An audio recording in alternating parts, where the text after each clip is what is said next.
Javier Guzmán escribe sobre economía en Infolibre, ha trabajado en El País haciendo vídeos y reportajes, en Neutral, fundamentalmente como redactor en El Objetivo, y también ha participado en otros proyectos audiovisuales y de verificación de información. Jairo Vargas es periodista del Diario Público desde hace 10 años, trabaja en la sección de Sociedad, donde cubre información sobre migraciones y vivienda. Ha realizado coberturas internacionales en Colombia, Venezuela, el Sáhara Occidental y la frontera sur española y europea.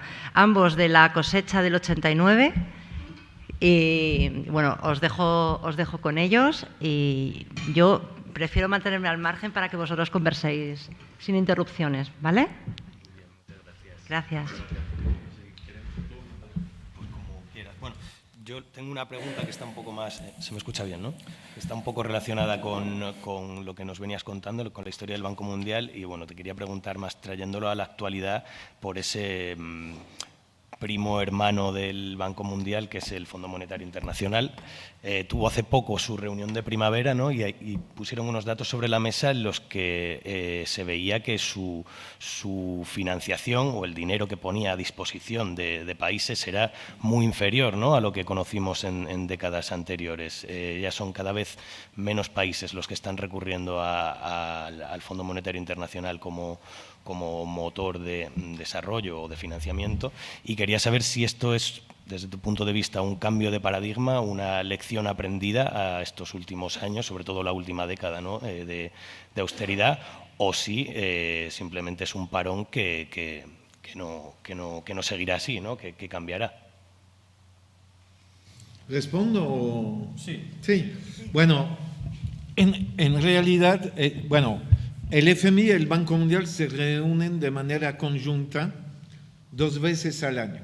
Hay la reunión de primavera en abril en Washington y hay una reunión de otoño en octubre, y la próxima reunión conjunta va a ser en Marrakech, y entonces es una reunión, es la asamblea general anual del Banco Mundial con el FMI.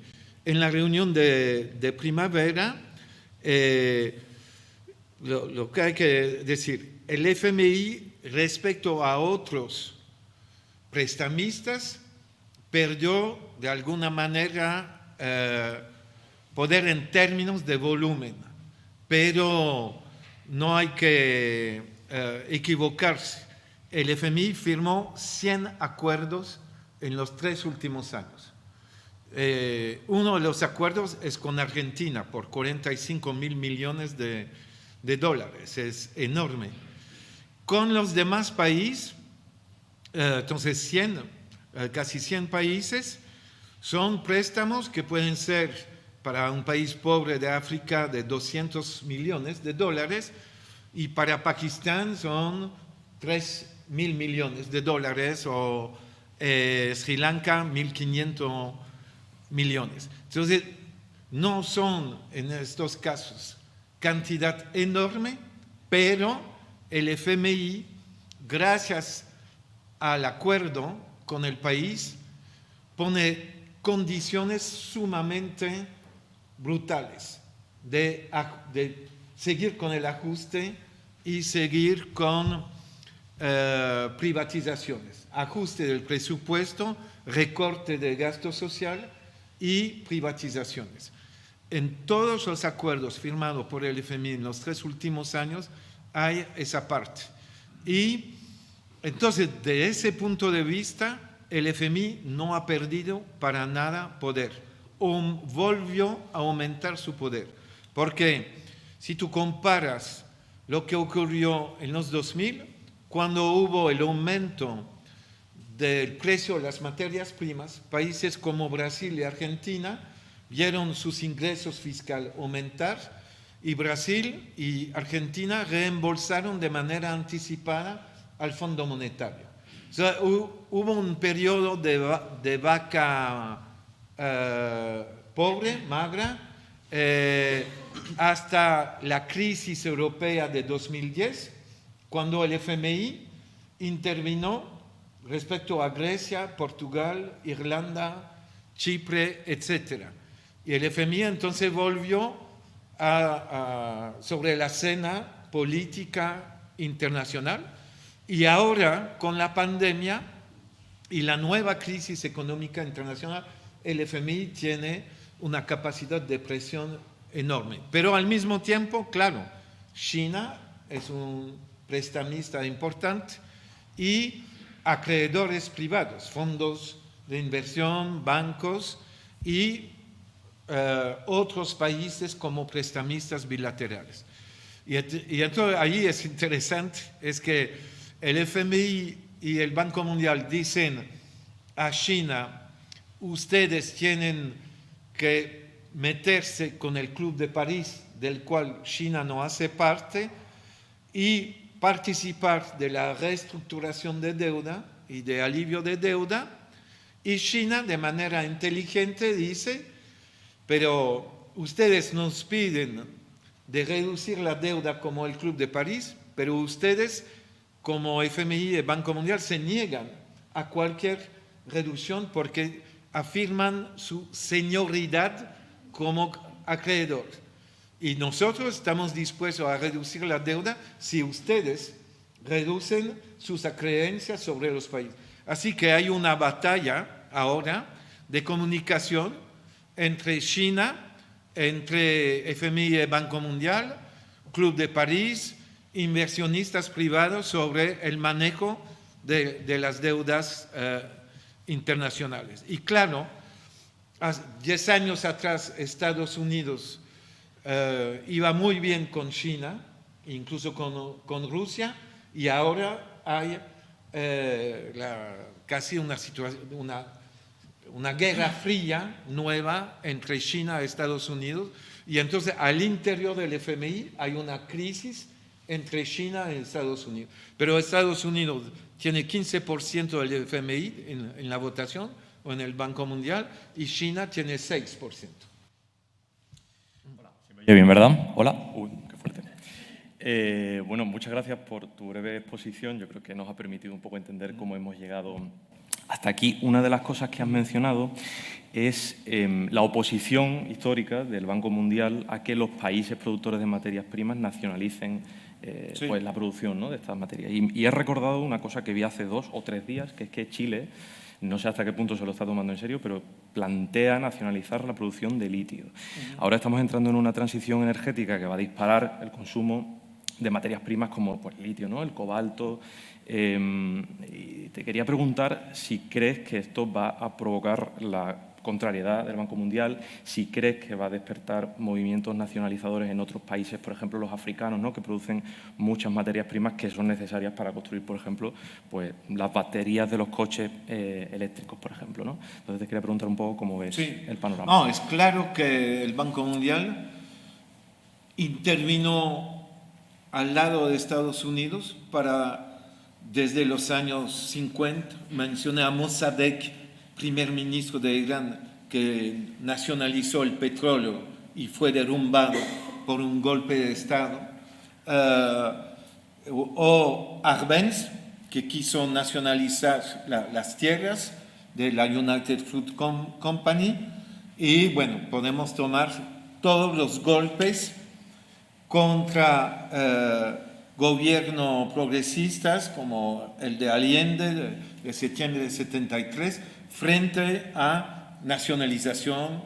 Allende nacionalizó el cobre y claro, vino la respuesta primero del Pentágono, de la CIA y con el apoyo del Banco Mundial. La forma de apoyo del Banco Mundial es cuando un gobierno quiere tomar medidas progresistas, por ejemplo, nacionalizar algo, es cortar el crédito. Bueno, en el caso de Chile, el gobierno de Boric no depende del Banco Mundial. Chile tiene muy poca deuda externa. So, la presión del Banco Mundial sobre Chile es muy pequeña. Pero francamente, desafortunadamente, dudo de la voluntad real, del coraje real de Boric de nacionalizar el litio. Pero sí se está discutiendo. Y Arce en Bolivia también quiere hacer algo con el litio y claro, Bolivia tiene una reserva de litio muy importante. Entonces, es seguro que el Banco Mundial va a hacer y el FMI totalmente en contra de la nacionalización. Si van a suceder, no sabemos, pero yo diría lo cierto también, desafortunadamente, es que el coraje de gobiernos del sur de volver a una ola de nacionalización, ese coraje es muy bajo. Yo quisiera poder decir que sí quieren nacionalizar, etcétera, pero desafortunadamente no es el caso. Bueno, otra pregunta que quería hacerle, y teniendo en cuenta un poco... ¿Aquí? ¿Mejor? Hola, ahora mejor. Sí, haciendo un poco referencia, ¿no?, al título de las charlas, le quería preguntar por el papel de los fondos de inversión y en concreto los fondos buitre, los fondos de capital riesgo, respecto a las deudas soberanas de los países. No sé si son un sector, ¿no?, en el que estos fondos oportunistas invierten. Si es posible saber hasta qué punto, por ejemplo, qué parte de la deuda española está en manos no ya de fondos de inversión que puedan ser pensiones o de seguros, etcétera, sino de fondos de capital riesgo, y qué consecuencias puede tener que una parte elevada de esta deuda pública esté en manos de estos actores que, bueno, como todos sabemos, pues son bastante perniciosos, ¿no?, con el largo plazo. Oh, claro, los fondos buitres compran deudas de países en dificultades de pago. Entonces, depende de la coyuntura. No creo que compran mucha deuda española. En su época compraron deuda griega a partir del 2010 y ganaron contra Grecia. Es poco conocido, pero hicieron un negocio muy elevado después de la reestructuración de la deuda griega del 2012. Y claro, están comprando deudas de países en dificultad de pago, es decir, Argentina, Ghana, Sri Lanka, Pakistán, Bangladesh, Egipto. Sí, ellos activamente compran bonos y se puede encontrar información porque hay sitios de inversionista o de consejero en inversión de bonos que se venden sobre el mercado secundario de las deudas y puedes encontrar a cuál precio se venden y también si haces una búsqueda puedes encontrar información sobre consejos, sobre la rentabilidad y sobre quién compra estos bonos. Yo personalmente, cuando presidí la comisión de auditoría instituida por la presidenta del Parlamento griego, un dueño de un fondo de inversión, usted puede encontrarlo, se llama Japonica Partners, si buscan en su celular pueden encontrar Japonica Partners, el dueño se llama Paul Gazarian, es un estadounidense, trabajó por Goldman Sachs, con su dinero creó un fondo y él se puso en contacto conmigo, quiso comprar mis consejos, tengo como 10 emails donde me dice, usted me diga dónde se encuentra, voy con mi jet y nos encontramos y como me resistía sin firmar totalmente el acuerdo porque en un momento dado yo pensé que yo podía también sacar alguna información interesante, pero fue hasta el punto que él me dijo, vengo con mi jet, tengo un cocinero genial, de primera, y usted va a pasarlo muy bien, una cena genial. Y claro, con la idea de de comprarme. Y es para decirte que hay ese tipo de actores que son activos, buscan cómo comprar funcionarios públicos, sobornarlos y lograr entonces mejorar sus negocios en compra e en inversiones de bonos.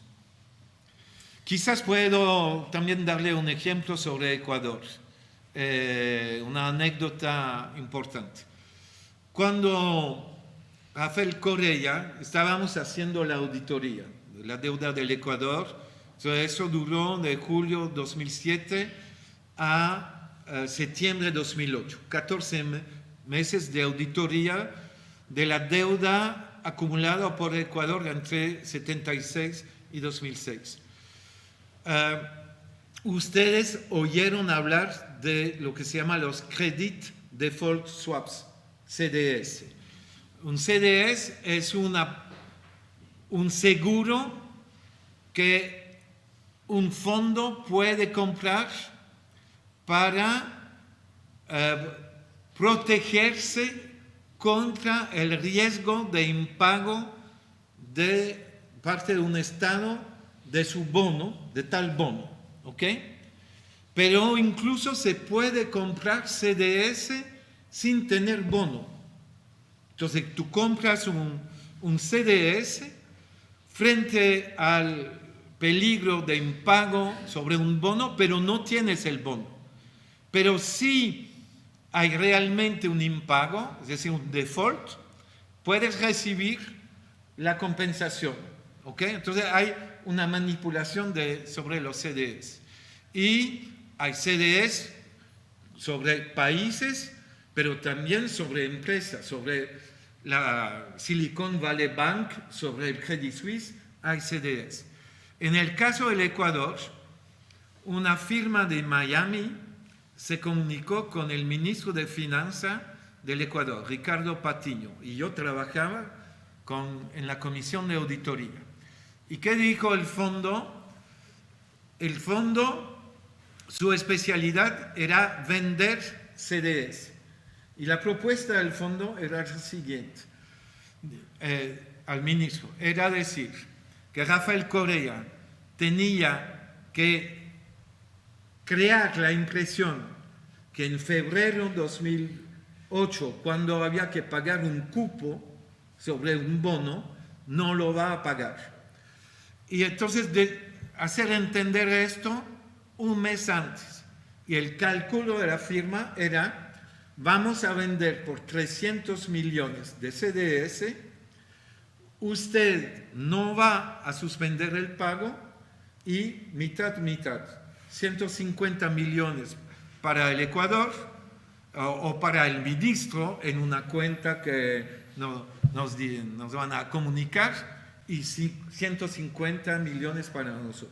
Es para decir que hay todo este tipo de intervención de fondos, todo tipo de manipulación, en el cual incluso un gobierno en un momento dado podría sacar interés, pero también miembros del gobierno pueden enriquecerse y no beneficiar al país. Bueno, eso. Yo tendría que escribir también un libro sobre mis experiencias al respecto. Yo te quiero preguntar, porque hasta hace 3 días parecía que los bancos centrales iban a aflojar un poco con los tipos de interés. Primero fue la quiebra del Silicon Valley Bank, esa crisis de desconfianza se extendió a otros bancos, pero esta semana tanto la Fed como Lagarde han salido para decir que no van a aflojar, que van a seguir subiendo tipos de interés. Me gustaría preguntarte, ¿hasta dónde crees que van a llegar subiendo tipos de interés?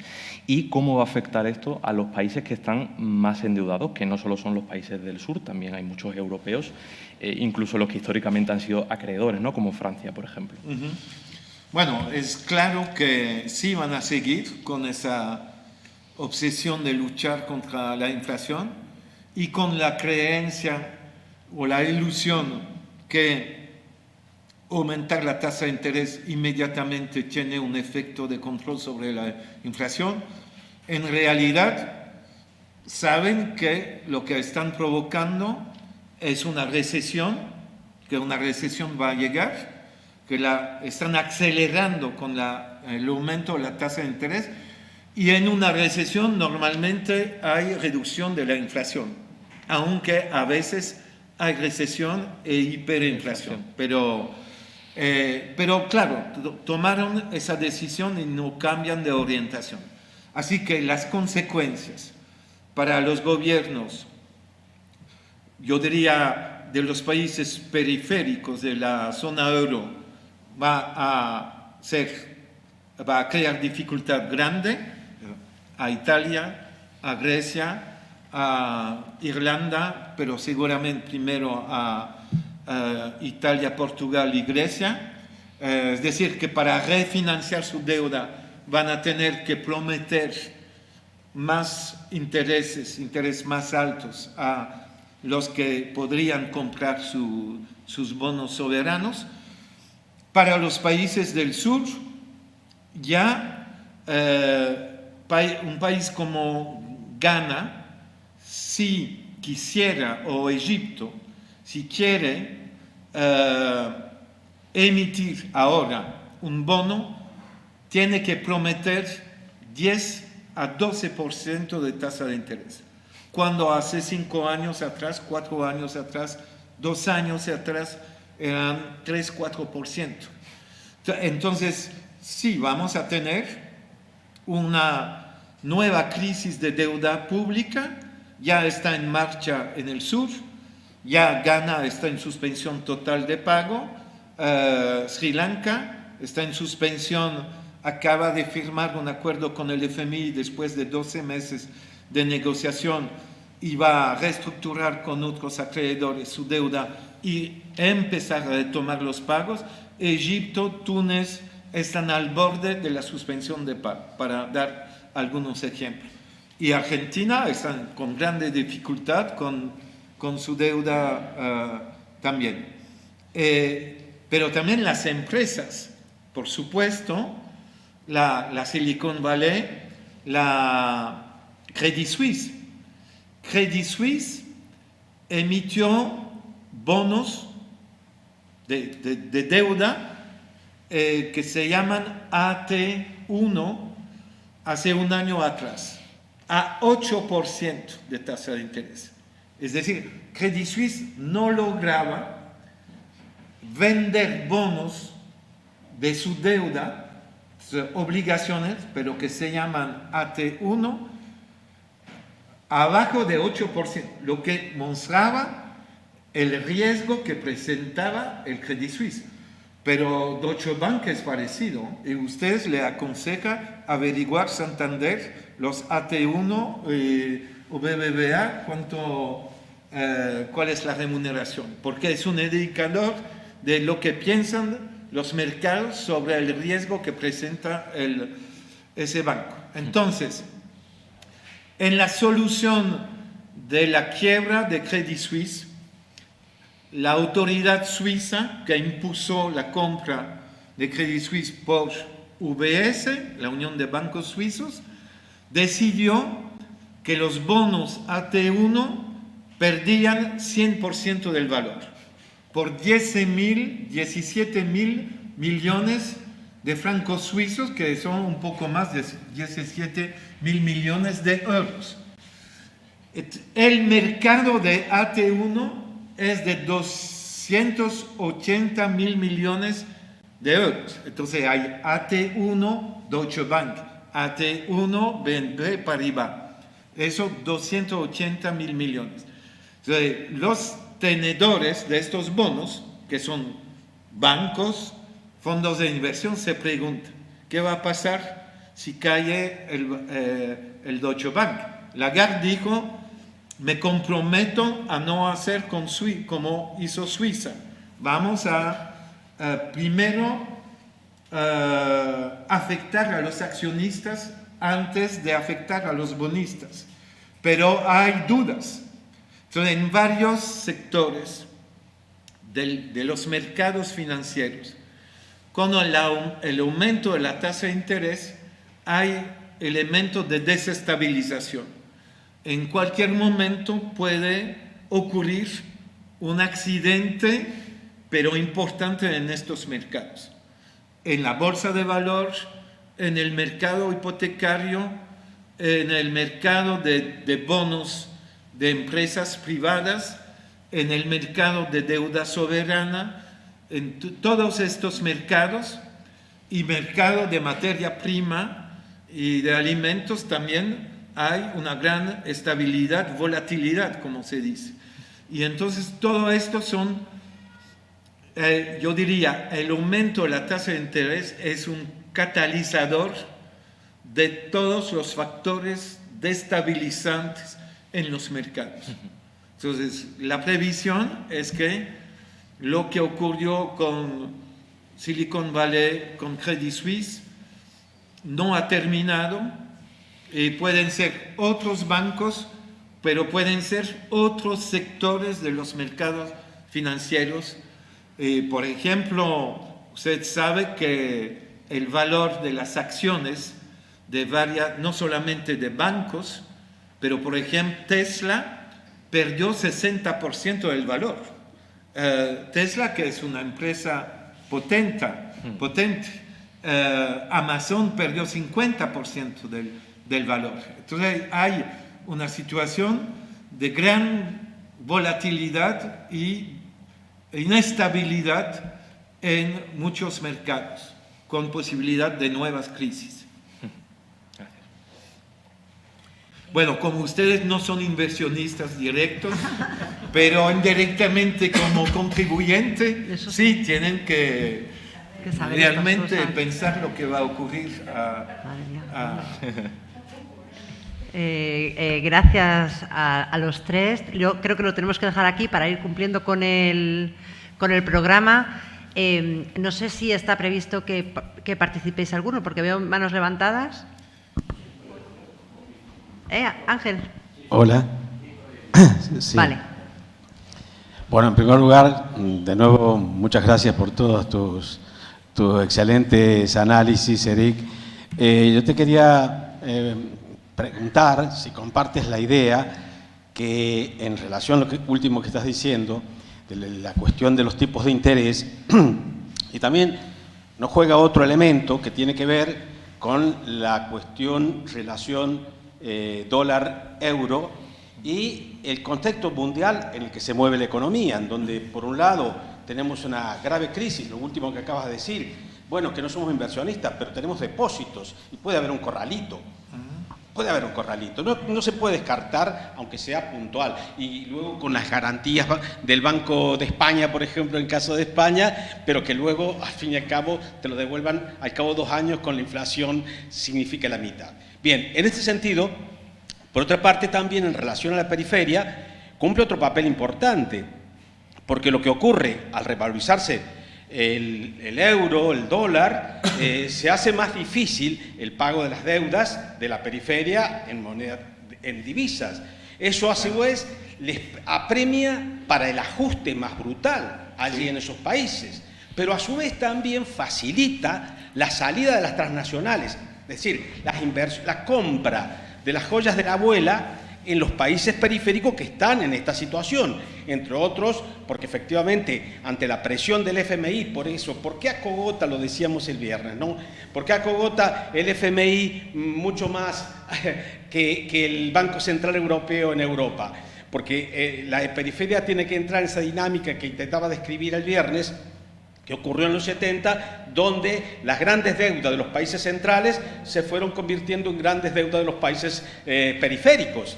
Y en ese sentido, digamos, el aumento del tipo de interés juega todos estos papeles, permite la compra de activos, permite el agobio. A eso hay que añadirle efectivamente cómo el Fondo Monetario, digamos, no suelta la mano, lo se está viendo claramente en el caso de Argentina. Y esto conecta de alguna manera con otra pregunta que también te quiero preguntar. O sea, esto es también una pregunta de tu opinión al respecto.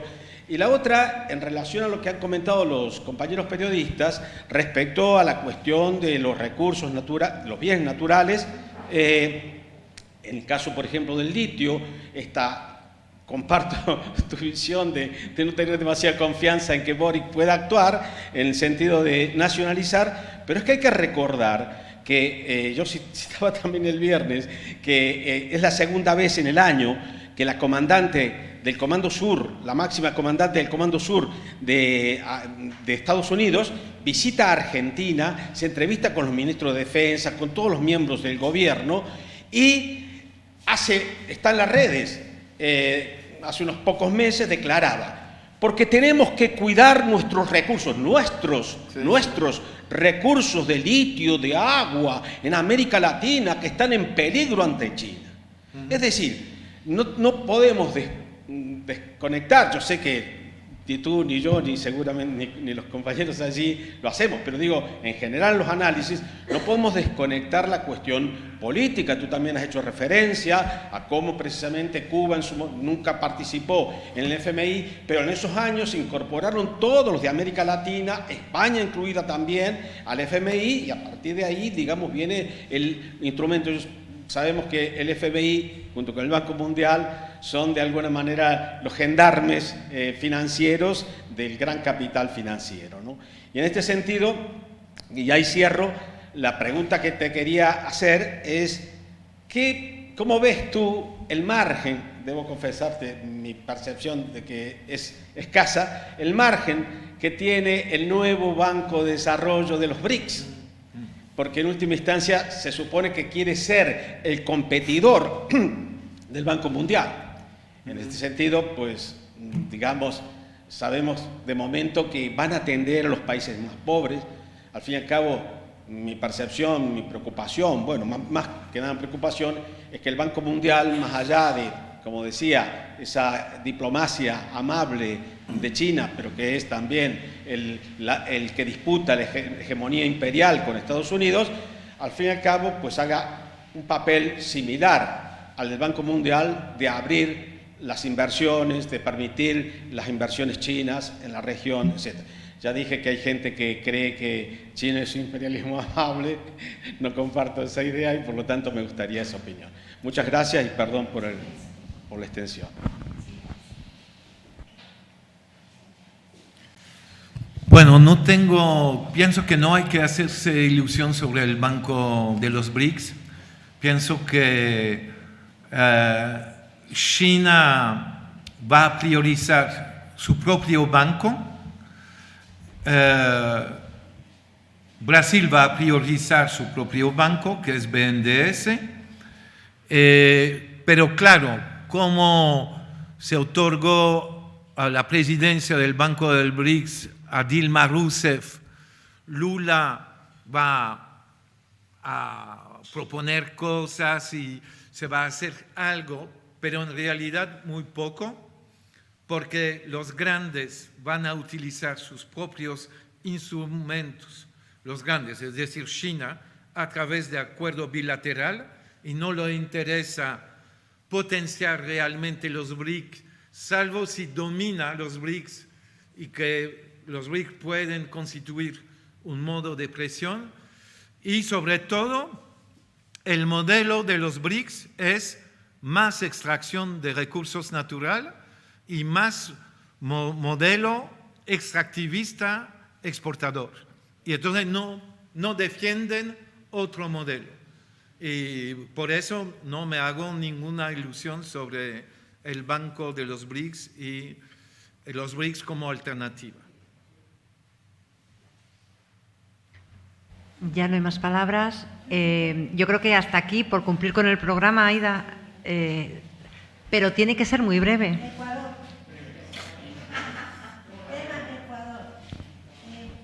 Con Rafael Correa, efectivamente, se endeudó. Espera un segundo, que te están acercando el micrófono para que se te escuche por YouTube. Correa efectivamente sacó dinero al Fondo Monetario en el 2010, 2011 más o menos. Luego cambió el Código Penal para perseguir a líderes sociales. Ahí están muchos ejemplos. Y luego pues cambió otras leyes, lamentablemente, que en la Constitución del 2008 la trabajamos, sudamos más de 30 años de investigación y de movilización social para que llegara en 2008 con Alberto Acosta. Al Alberto Acosta le dio una patada en cuanto él empezó a tocar ciertos límites que la oligarquía de la parte costa ecuatoriana no permitía y Correa la defendía, pero aparentemente era buena gente de izquierda, revolucionario, etcétera. Y ahora que ha vuelto Lasso, que en tiempos de Correa llegó a tener mucho más dinero la banca ecuatoriana y dejó tendida la mesa, ahora está de presidente y nuevamente saca dinero al Fondo Monetario este presidente y no ha hecho absolutamente nada obras. Como consecuencia sigue la migración a Estados Unidos. Están viniendo pocos a España porque ya sabe lo que hay en España. Entonces, ¿qué va a pasar a futuro? Usted ha dicho un ejemplo, me parece genial, de que existe en algún país que siguieron un proceso penal por deuda y que la ganaron, pero justamente es esta presión que existe, esta presión desde fuera, pero con la parte interna, un gobierno de derecha, un gobierno, bueno, igual de izquierda que han sabido. ¿Cuál es la recomendación del futuro? En este caso, que muchos migrantes estamos por acá, pero estamos conectados, estamos juntos. Mi pregunta. Mi recomendación es que el movimiento social debe de manera permanente tener una capacidad de presión y de control sobre el gobierno, y en el caso de Rafael Correa es que sus 4 primeros años fueron, yo diría, una política realmente de avance, incluso con el proyecto ITT Yasuní de no explotación del petróleo en Amazonas, pero faltó una capacidad de presión sobre su gobierno, y el mismo Rafael Correa, uno de sus grandes defectos es que despreciaba al movimiento indígena, a la CONAIE. Lo consideraba, yo no diría racista, él consideraba a la CONAIE como un movimiento corporatista y consideraba a los sindicatos como corporatistas. Él en realidad se puso en la tradición de los caudillos. Él quería, como presidente, dirigir la nación y no tener que negociar con la CONAIE, con los sindicatos de la enseñanza, de las universidades, etc. Y entonces él reprodujo las experiencias nefastas del tipo de gobierno, y por ejemplo mucho peor que Chávez en su época. Pero entonces para mí mi recomendación es que el movimiento social, cuando hay un gobierno que se dice progresista, el movimiento social tiene que mantener una capacidad de movilización, y cuando el gobierno progresista toma una dirección que es contraria al interés del pueblo, hay que movilizarse y no mantener la confianza respecto al supuesto peligro del regreso a la derecha. Porque si el movimiento social no se moviliza, la derecha de todo modo va a volver, por la desilusión que va a crear el gobierno supuestamente progresista. Entonces es mi lección. Bueno, muchas gracias.